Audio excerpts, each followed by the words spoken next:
Matthew 14. At that time Herod the Tetrarch heard the reports about Jesus, and he said to his attendants, "This is John the Baptist. He has risen from the dead. That is why miraculous powers are at work in him." Now Herod had arrested John and bound him and put him in prison, because of Herodias, his brother Philip's wife. For John had been saying to him, "It is not lawful for you to have her." Herod wanted to kill John, but he was afraid of the people because they considered John a prophet. On Herod's birthday, the daughter of Herodias danced for the guests and pleased Herod so much that he promised with an oath to give her whatever she asked. Prompted by her mother, she said, "Give me here on a platter the head of John the Baptist." The king was distressed, but because of his oaths and his dinner guests, he ordered that her request to be granted, and had John beheaded in the prison. His head was brought in on a platter and given to the girl, who carried it to her mother. John's disciples came and took his body and buried it. Then they went and told Jesus. When Jesus heard what had happened, he withdrew by boat privately to a solitary place. Hearing of this, the crowds followed him on foot from the towns. When Jesus landed and saw a large crowd, he had compassion on them and healed their sick.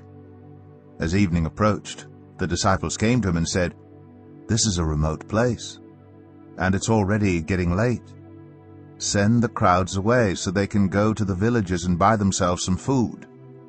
Jesus replied, "They do not need to go away. You give them something to eat." "We have here only 5 loaves of bread and 2 fish," they answered. "Bring them here to me," he said. And he directed the people to sit down on the grass. Taking the 5 loaves and the 2 fish and looking up to heaven, he gave thanks and broke the loaves. Then he gave them to the disciples, and the disciples gave them to the people. They all ate and were satisfied. And the disciples picked up 12 basketfuls of broken pieces that were left over. The number of those who ate was about 5,000 men, besides women and children. Immediately Jesus made the disciples get into the boat and go on ahead of him to the other side while he dismissed the crowd. After he had dismissed them, he went up on a mountainside by himself to pray. Later that night he was there alone, and the boat was already a considerable distance from land, buffeted by the waves because the wind was against it. Shortly before dawn, Jesus went out to them, walking on the lake. When the disciples saw him walking on the lake, they were terrified. "It's a ghost," they said, and cried out in fear. But Jesus immediately said to them, "Take courage, it is I, don't be afraid."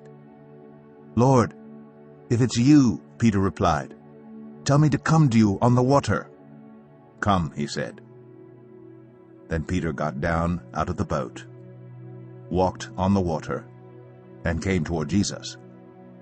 But when he saw the wind, he was afraid, and beginning to sink, he cried out, "Lord, save me!" Immediately Jesus reached out his hand and caught him. "You of little faith," he said, "why did you doubt?" And when they climbed into the boat, the wind died down.